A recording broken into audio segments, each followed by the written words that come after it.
Perkenalkan, nama saya Putu Sawarita Putra sebagai Kepala Bagian Mutu Layanan Kepesertaan BPJS Kesehatan Cabang Miring. Izinkan kami sharing terkait program CKN yang dikelola oleh BPJS Kesehatan. Pemerintah menerbitkanlah Sistem Jaminan Sosial Nasional atau SJSN, di mana dalam Undang-Undang SJSN, pemerintah menerapkan atau menerbitkan 5 program jaminan sosial, itu jaminan kesehatan, jaminan kecelakaan kerja, jaminan hari tua, jaminan pensiun, dan jaminan kematian. Untuk jaminan kesehatan itu dikelola oleh BPJS Kesehatan, sedangkan 4 program yang lain itu dikelola oleh BPJS Ketenagakerjaan. Di mana Undang-Undang SJSN itu merupakan hak konstitusi setiap orang dan wujud tanggung jawab negara yang ada di Undang-Undang Dasar, khususnya di pasal 28 dan pasal 34 Undang-Undang Dasar 1945.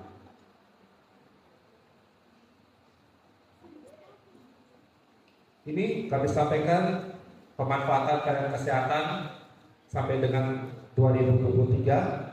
Jadi jumlah kunjungan peserta JKN ke Vaskes dari tahun 2014 sampai dengan 2023 itu terus meningkat. Dari 2014 dari BPJS Kesehatan mulai berdiri itu dari 252.000, sekarang di akhir Desember 2023 itu sudah 1,6 juta per hari. Dan kasus biaya pelayanan kesehatan, khususnya kasus penyakit katastrofik itu terus meningkat. Apa itu penyakit katastrofik? Itu penyakit hepatitis, gagal ginjal, hemofilia, penyakit jantung, kanker, leukemia, stroke, dan thalassemia. Itu menyedot biaya pelayanan kesehatan yang sangat tinggi dalam program CKN, di mana di tahun 2023 itu ada 29,7 juta kasus dengan biaya pelayanan kesehatan itu 34,7 triliun rupiah. Kemudian proteksi, sharing, dan compliance dalam program CKN. Apa itu proteksi? Proteksi artinya dengan teman-teman mahasiswa serta seluruh Bapak Ibu dosen sudah tercover atau sudah terdaftar dalam program CKN. Artinya teman-teman semua sudah terproteksi atau terlindungi dari risiko sakit.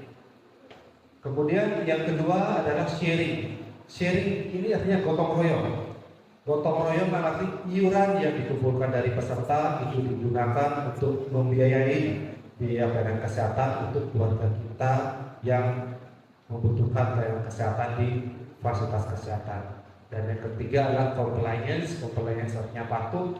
Jadi dengan Bapak Ibu beserta seluruh mahasiswa sudah ikut serta dalam program CKN, Bapak Ibu sudah patuh untuk ikut serta dalam program strategis nasional, di mana dalam Undang-Undang 40 tahun 2024 disebutkan setiap warga negara Indonesia wajib ikut serta terdaftar dalam program jaminan kesehatan.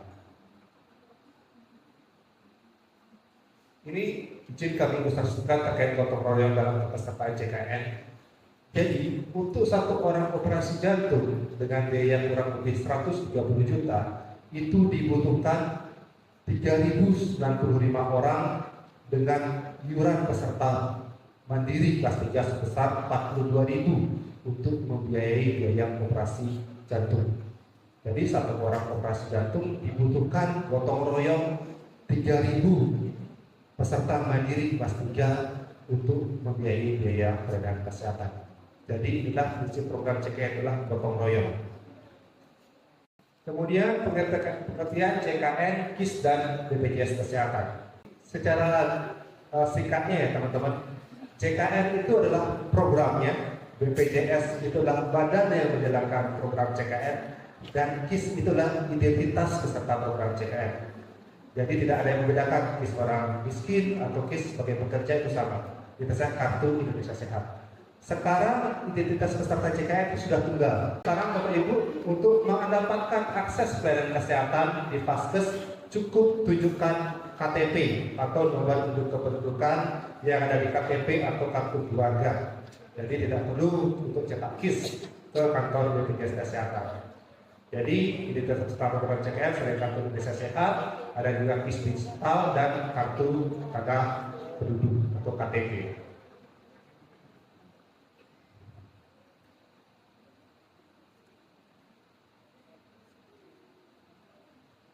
Kemudian hak dan kewajiban dalam peserta program JKN.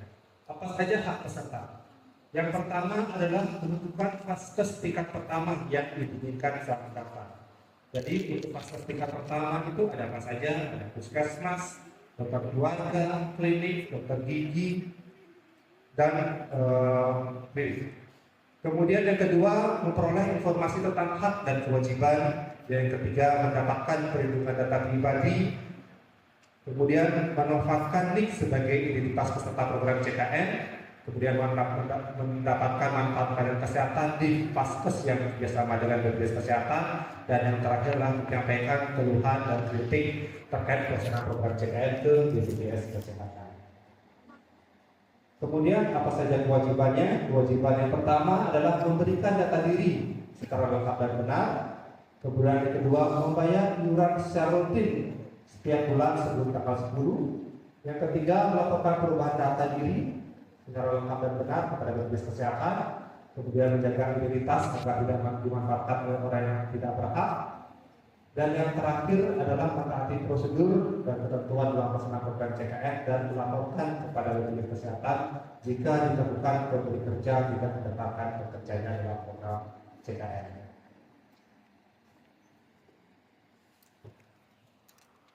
Kemudian kepesertaan JKN dibedakan menjadi dua kelompok besar, teman-teman. Yang pertama adalah kelompok PBI dan yang kedua adalah non PBI. PBI adalah masyarakat miskin dan tidak mampu yang iurannya dibayarkan oleh pemerintah pusat dengan hak kelas rawat di kelas 3. Saat ini sudah ada 98 juta masyarakat Indonesia yang masuk dalam kategori PBI yang dibayarkan oleh pemerintah melalui APBN. Sedangkan non PBI ada dua kelompok besar. Yang pertama sektor pekerja atau yang dikenal PPU, pekerja penerima upah, di mana masyarakat atau pekerja yang bekerja dan mendapatkan gaji dari tempatnya bekerja, itu masuk dalam kelompok PPU. Itu ada apa aja? Ada pejabat negara, pimpinan dan anggota DPRD, PNS, TNI, Polri, kepala desa, pegawai swasta dan P3K. Sedangkan PBPU itulah peserta mandiri dan peserta yang didaftarkan oleh pemerintah daerah dengan hak kelas rawat di kelas 3. Kemudian untuk kanal pelayanan pendaftaran peserta untuk peserta mandiri itu bisa melalui mobile JKN, kegiatan BPJS screening, melalui WA ke Pandawa itu ada nomor 08118165 dan atau melalui kantor cabang BPJS Kesehatan. Untuk pendaftaran peserta mandiri itu cukup tunjukkan NIK dan nomor rekening atau nomor ATM untuk pendaftaran atau debit. Untuk iuran, untuk peserta mandiri itu iurannya nominal sesuai dengan hak kelas yang dipilih. Untuk kelas 1 150.000, kelas 2 100.000 dan kelas 3 42.000. Tetapi untuk kelas 3 peserta cukup membayar 35.000 karena Rp7.000 ada subsidi dari pemerintah pusat dan pemerintah daerah. Untuk sektor pekerja PPU, baik PNS, TNI, Polri, karyawan swasta, itu iuran nominal persentase dari gaji itu sebesar 5% dengan ketentuan 4% dibayarkan oleh pemberi kerja dan 1% dipotong dari gaji pekerja. Dengan hak kelas rawat untuk PNS, TNI, Polri itu seperti golongan. Kalau golongan 3 dan 4 hak kelasnya di kelas 1, golongan 1 dan 2 hak kelasnya di kelas 2. Sedangkan untuk karyawan swasta itu dilihat dari skala gaji. Gaji di atas 4 juta sampai dengan 12 juta itu adalah hak kelasnya di kelas 1. Di bawah dari 4 juta sampai dengan UMP itu hak kelasnya di kelas 2. Untuk pembayaran iuran program JKN itu dilakukan sebelum tanggal 10 setiap bulannya. Itu melalui virtual account yang diserahkan oleh BPJS Kesehatan kepada peserta. Sekarang karena pembayaran iuran bagi peserta JKN itu ada 955.000, itu ada dari perbankan dan non perbankan. Ini kami sampaikan terkait prosedur pendaftaran atau debit ini melalui aplikasi mobile JKN. Dan ini melalui kanal non-bank, bisa melalui Doku, melalui aplikasi Gojek, Tokopedia, dan Mobil Cash. Jadi sekarang sudah banyak sekali akses pembayaran iuran bagi peserta. Jadi tidak ada alasan bagi peserta kesulitan untuk pembayaran iuran.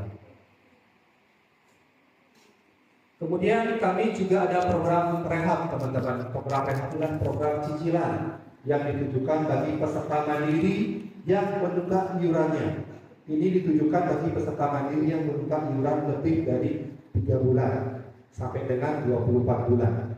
Jadi misalnya ada peserta yang menunggak iurannya 1 tahun, iurannya banyak, kesulitan dalam membayar sekaligus. Jadi peserta sekarang ada opsi bisa dicicil iurannya. Itu dengan mekanisme program rehab. Ini persyaratannya memiliki tunggakan lebih dari 3 bulan. Kemudian maksimal periode cicilan adalah 12 kali. Kemudian pendaftaran program rehab paling lambat tanggal 28 setiap bulan berjalan kecuali bulan Februari itu tanggal 27. Dan pendaftaran bisa melalui care center 165 ataupun ke kantor BPJS Kesehatan dan aplikasi Mobil JKN. Ini kanal-kanal pendaftaran program rehab adalah aplikasi Mobil JKN, care center, dan kantor BPJS Kesehatan. Baik, ini kanal-kanal layanan kami secara tatap muka bisa datang ke kantor, maupun pelayanan publik, kegiatan BPJS keliling maupun PITP, FKPP maupun di rumah sakit. Untuk non tatap muka bisa melalui website BPJS Kesehatan, kanal layanan aman JKN, itu melalui aplikasi Mobil JKN juga bisa. Kemudian kami juga ada kelas BPJS online, jadi kami untuk menjangkau masyarakat yang ada di desa, kami ada kegiatan BPJS online untuk memberikan informasi maupun pelayanan administrasi. Itu melalui aplikasi Zoom, nanti kami buka setiap hari Jumat setiap harinya. Kemudian di care center, QR code, aplikasi lapor, dan Pandawa. Pandawa adalah pelayanan administrasi melalui WhatsApp. Jadi peserta kalau perubahan administrasi, pemberian informasi, ataupun penyampaian pengaduan itu sekarang bisa melalui WA. Itu WA-nya bisa ke WA nomor 08118165 itu dibuka 24 jam. Sedangkan tetapi untuk pelayanan administrasi itu diproses di hari kerja dari jam 8 pagi sampai dengan jam 5 WIB. Ini kegiatan BPJS keliling, jadi kegiatan untuk mendekatkan akses pelayanan kepada peserta yang ada di pelosok. Konsepnya adalah BPJS Kesehatan untuk menjemput bola untuk mempermudah akses pelayanan kepada peserta. Ini jenis-jenis layanannya dari pelayanan administrasi sampai dengan pelayanan informasi maupun pengaduan. Ini untuk care center kami ada di nomor telepon 165. Kalau untuk memberi nanti ingat kode areanya 021 165 dan bisa tersambung. Ini layanannya ada cek status peserta, cek tagihan, pemberian informasi dan pengaduan dan pelayanan pendaftaran program rehab. Kemudian ada aplikasi Mobil JKN. Itu ada beberapa kemudahan bagi peserta. Mau ubah vaskes, mau daftar program rehab, mau screening riwayat kesehatan. Ada juga fitur pendaftaran antrian online. Jadi mau berobat ke puskesmas, ke klinik, ke dokter, bisa ambil nomor antrian melalui aplikasi Mobil JKN. Kemudian kami ada juga Aman JKN, Anjungan Mandiri JKN, konsepnya seperti ATM. Itu ada di kantor kami. Itu jadi peserta mau cek status peserta apakah aktif atau non aktif bisa secara mandiri, tinggal masukkan nomor induk kependudukan dan tanggal lahir. Nanti akan muncul untuk apakah teman-teman aktif atau non aktif dalam peserta program JKN. Kemudian ini ada BPJS online. Kemudian ini ada Pandawa. Jadi per 1 April kemarin layanan Cika cek interaktif JKN itu sudah tidak ada, sekarang sudah beralih ke satu nomor tunggal di Pandawa itu nomor 0811 8165 165. Jadi jenis layanan ini ada 3, pelayanan administrasi, pelayanan informasi, dan pelayanan pengaduan. Kemudian bisa juga website BPJS Kesehatan. Lanjut ke manfaat pelayanan kesehatan. Untuk manfaat pelayanan kesehatan di fase tingkat pertama, apa saja yang dijamin? Itu mulai dari rawat jalan, rawat inap tingkat pertama, pelayanan gigi, pelayanan keluarga berencana, kesehatan ibu dan anak, kegiatan prologis, program rujuk balik, dan pelayanan ambulans. Untuk pelayanan ambulans hanya diberikan antar fasilitas kesehatan. Jadi rujuk misalnya di puskesmas, dirujuk ke rumah sakit. Kemudian untuk di rumah sakit apa saja dijamin? Dari rawat jalan, rawat inap, pelayanan obat, alat kesehatan, dan pelayanan ambulans. Kemudian ini ada 21 jenis layanan yang tidak dijamin dalam program CKN. Yang pertama adalah yang tidak sesuai dengan ketentuan perundang-undangan, kemudian yang tidak dilakukan di Vaskes yang bekerja sama dengan BPJS Kesehatan, kecuali dalam keadaan gawat darurat atau emergensi. Kemudian yang ketiga, penyakit akibat cedera atau kecelakaan kerja itu dijamin oleh BPJS Ketenagakerjaan.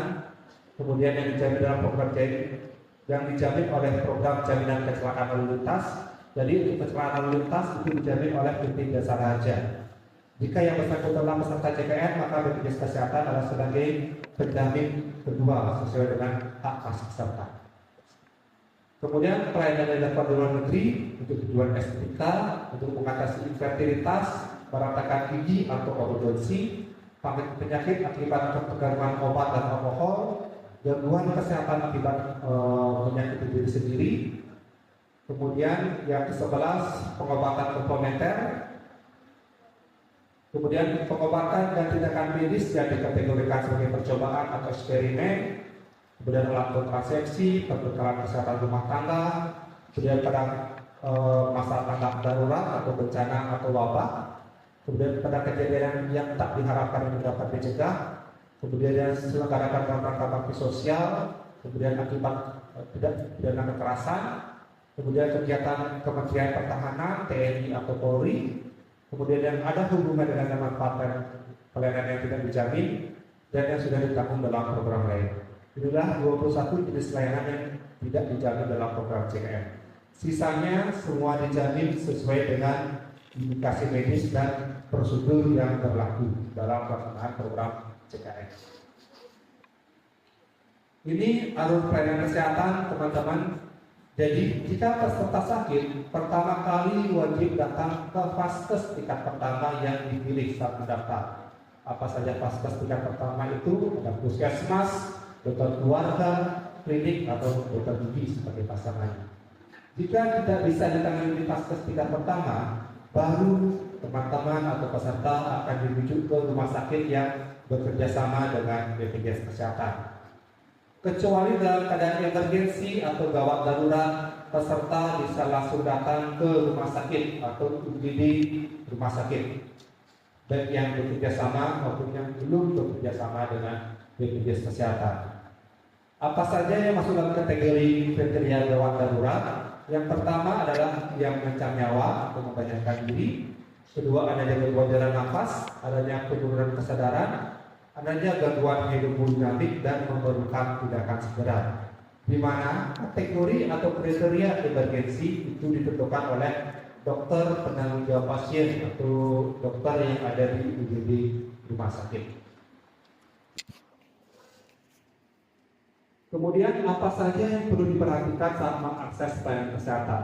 Yang pertama, NIP atau Kartu Indonesia Sehat atau KIS digital dengan aplikasi mobil CKN itu, atau kartu Askes atau kartu BPJS Kesehatan laminasi, itu semuanya masih bisa digunakan untuk mengakses pelayanan kesehatan.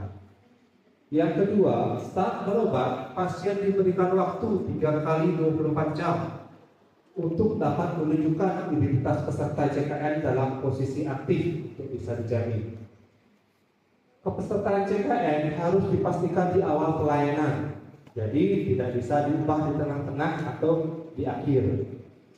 Penjaminan penggunaan CKN tidak dapat dilakukan di tengah-tengah ataupun di akhir, sehingga apabila di awal peserta ataupun keluarga sudah menyatakan sebagai pasien umum, itu tidak bisa beralih lagi menjadi mekanisme penjaminan program CKN. Kemudian bagaimana jika ada peserta sakit di luar domisili atau di luar Vaskes tingkat pertamanya terdaftar? Jika peserta sakit di luar domisili, peserta bisa mengunjungi vaskes terdekat FKTP itu maksimal 3 kali kunjungan dalam 1 bulan. Jadi misalnya teman-teman vaskesnya ada di Bobere, besok liburan ke Kupang, sakit silakan datang ke vaskes atau FKTP yang ada di Kupang. Itu tidak perlu rubah vaskes tingkat pertamanya. Itu bisa jadi maksimal 3 kali kunjungan dalam 1 bulan.